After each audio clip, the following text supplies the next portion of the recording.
I'm about to show you of why you do not want to neglect annual maintenance on your central air conditioning equipment. Take a look at this. Doesn't look too bad, right? Well, wait for it, ladies and gentlemen. Let me show you the side facing the house. One side of this condensing coil, 25%, isn't breathing. What do you think the efficiency of this system's like? What do you think those pressures are like? Costing big bucks to cool. And this is why you don't neglect your air conditioning equipment.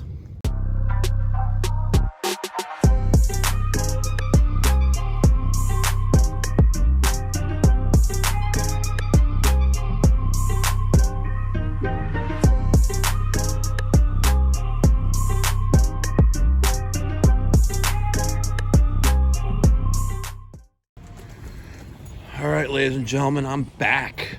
We're back at this Carrier Infinity system that just last Monday we had to add some refrigerant to. So she's quite dirty. We're gonna do full maintenance on this outdoor unit. You can see she is wearing a fur coat. Let's shut her down. I'm gonna show you step by step how do we take care of cleaning this outdoor condensing unit with the Nu-Brite by Nucalgon. Let's go. All right, I got my Milwaukee M18 leaf blower. It packs a powerful punch, and it's got the nice soft rubber tip, so I'm not going to damage anything or break anything. At least not unless I put a lot of pressure on it. It is getting rid of all the cobwebs in there. Behind the control board. And a little stubborn piece removed. There we go.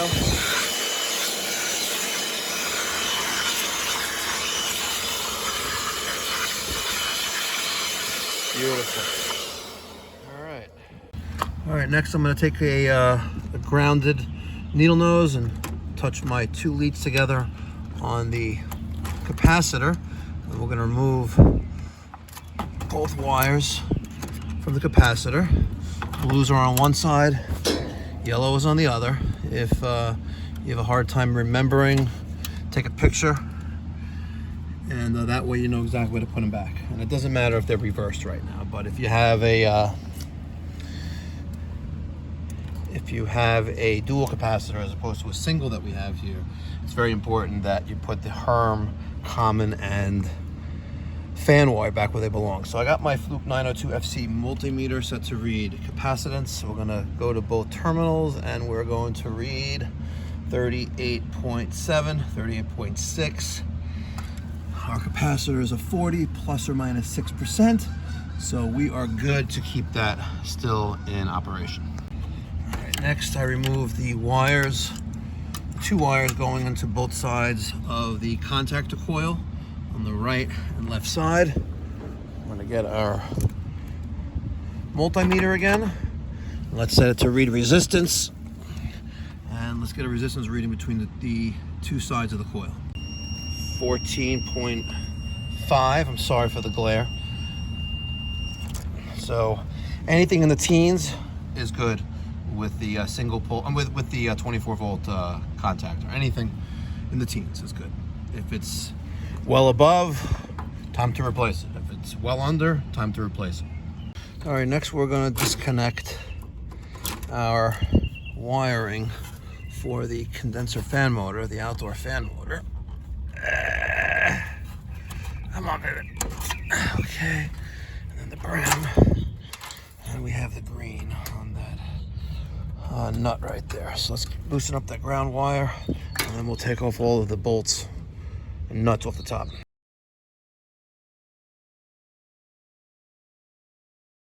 I'm about to show you the perfect example of why you do not want to neglect annual maintenance on your central air conditioning equipment. Take a look at this. Doesn't look too bad, right? We got a little bit of lint, dust, just outdoor environmental debris on this coil, right? Doesn't look terrible. Not too shabby, right? Okay. We'll wait for it, ladies and gentlemen. Okay, there you go. This is blocking, I'm gonna say, 1/8 of the surface area of the entire condensing coil. We won't talk about the amount of debris and dirt, leaves, pine needles that are in the bottom of the unit. But let me show you the side facing the house. And there you have it, ladies and gentlemen. One side of this condensing coil, 25% isn't breathing. All right? What do you think the efficiency of this system's like on an 85, 90 degree day when this inverter is running at 100%? What do you think it's running at? What do you think those pressures are like? Costing big bucks to cool. And this is why you don't neglect your air conditioning equipment. And that's why if you live in the Long Island, New York City metropolitan area, you need to pick up the phone and give me a call, 516-348-6300. My team would love to help you out. Remember, quality don't cost, it pays. All right, I went to the truck. I got my 5-gallon bucket that has my coil gun with the Nu-Brite, the magic hose, the applicator, the nozzle. I got my step stool. I'm gonna use the 5-gallon bucket. I'm gonna put it on top of the compressor, and I'm gonna grab that debris, put it inside the bucket. Don't be a hack and leave it, in the garbage on top of don't be a hack and put all that debris, that mulch, on top of the nice stonework here. That would be not the right thing to do. So let's use some elbow grease, clean this out. All right, now that I got the debris removed by hand, I'm gonna use my shop vac and vacuum up the rest of the debris, only because everything is dry. The sprinklers haven't hit it in a while, and it's not raining, or it hasn't rained in a while, so I can vacuum up most of the stuff, and then we'll rinse everything off with the hose when we're all done. All right, base is vacuumed best I could. I think I'm gonna carry a bigger shop vac on my truck, especially if I'm doing maintenance. It gets clogged quickly. All right, I'm gonna grab a bristle brush, and we're gonna brush off the coil. All right, filthy as anticipated. I just used the brush to break up, especially this side. Look at all that. That is insane. All right, because it's a double row coil, I'm not gonna be that effective of rinsing it from the inside out, because there's only so much water you can get out this way because you're passing through 2 rows of coil. But I am gonna give it a nice rinse, pre-rinse before I apply the chemical. Just wanna loosen up everything. All the dirt, the dust, all that environmental pollen. I wanna get this nice and pre-rinse as best I can. Also, it's a great opportunity to rinse out the bottom of the chassis, and we're going to clean that later with the chemical as well. And we'll make this thing shine like it was new out of the box. Take your time. This should take you a good 7 to 10 minutes to do a pre-rinse. All right, now that my outdoor condensing unit is thoroughly pre-rinsed, we're going to take the liberty to clean the outside of our condensing unit cover. Careful with the fan blade. Give that a little rinse, because we are going to treat this cover with the chemicals as well. Remove all that dirt. And don't worry, you're worried about getting the motor wet, right? The thing sits outside. I already see the thoughts in people's heads. See? There you go. And let's get the panels. Let's get them pre-rinsed as well. Look at that. You can't even read what it is anymore. It's so filthy. Give that a good pre-rinse.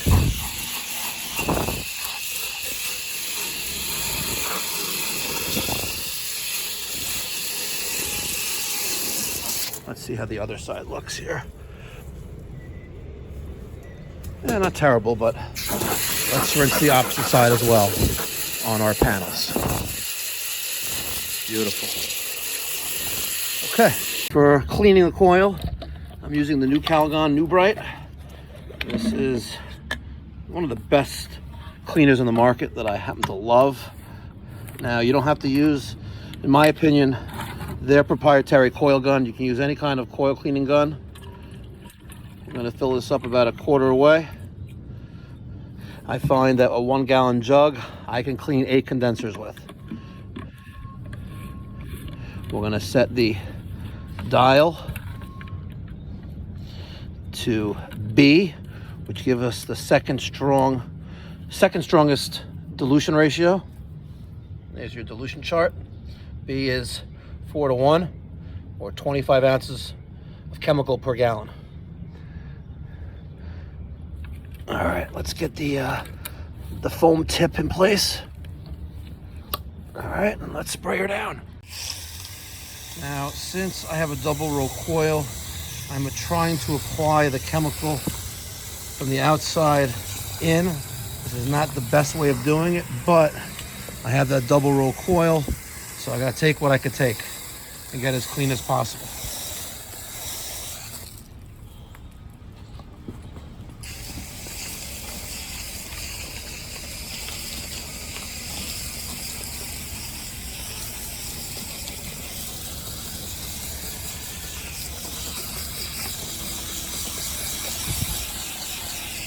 Also focusing our attention on the outdoor panels. All right, now that I've saturated the condensing coil and the panels, we got to give this a good rinse. If you don't give this a good rinse, tomorrow when you go to use it, it's going to be all clogged up with acid.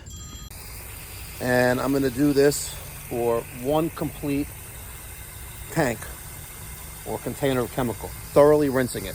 If you don't do this, trust me, I've been there, done that. Your nozzle's going to be clogged tomorrow. Everything's going to be clogged, and you're going to be pissed, and you're not going to be able to do your job, and you're going to be very upset.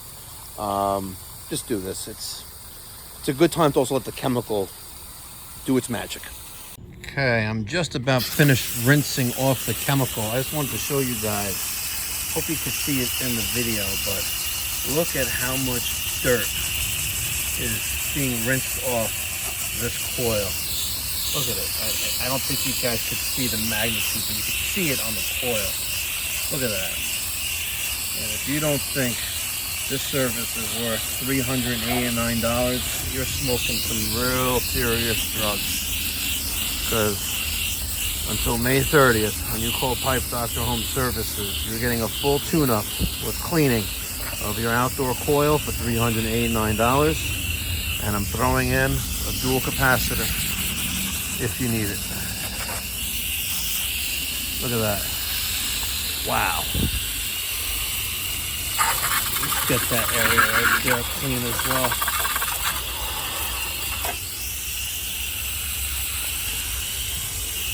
Wow.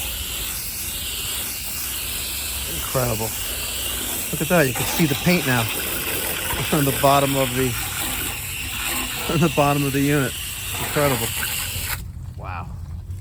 And I got those clean too.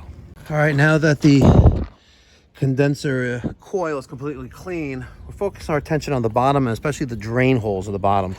And what I did was carefully put a little piece of brick under one side, and I'm just spraying water through to the opposite side, and I'll repeat the process a couple times on the other side and just get all the dirt that's wedged between the base of the condensing unit and the condenser pad and get that out of there. So that way we'll be draining freely out of the bottom drains on the bottom of the condenser. All right, the outdoor unit is reassembled. It's nice and clean. I don't normally take almost 2 hours to clean a condenser, but I kept rinsing and the dirt just kept coming out of this thing. So she's now as new as it's gonna get. Let's go to the attic and do maintenance on the drain, the internal condensate drain pan, check the emergency drains, float switch, and let's look for that leak.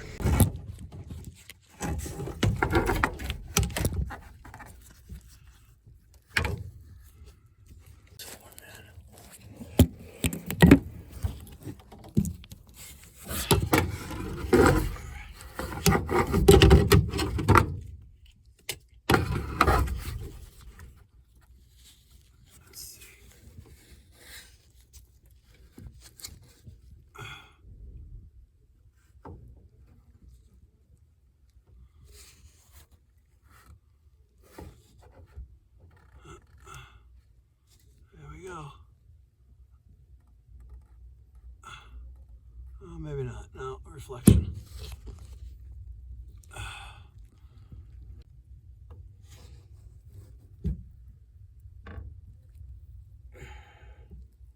Yeah, I'm not seeing nothing.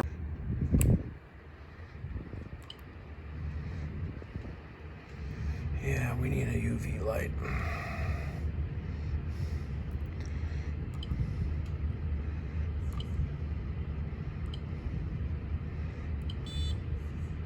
So sensitive. All right. A 5-ton system. Our filter's clean. All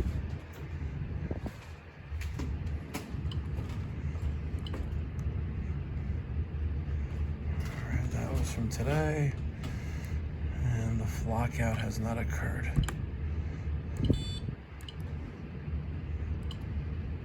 Stage 2.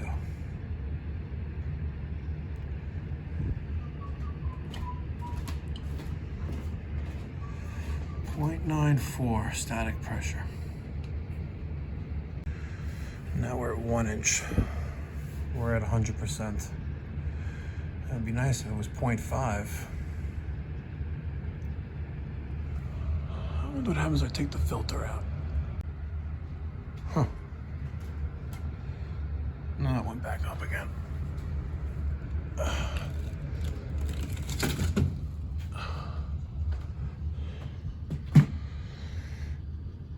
0.94, 0.72,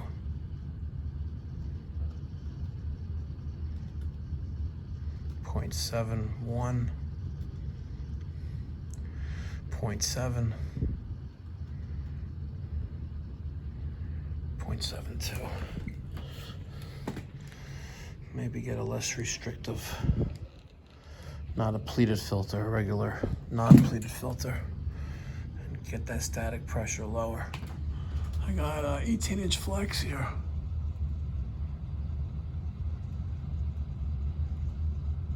Coil's clean.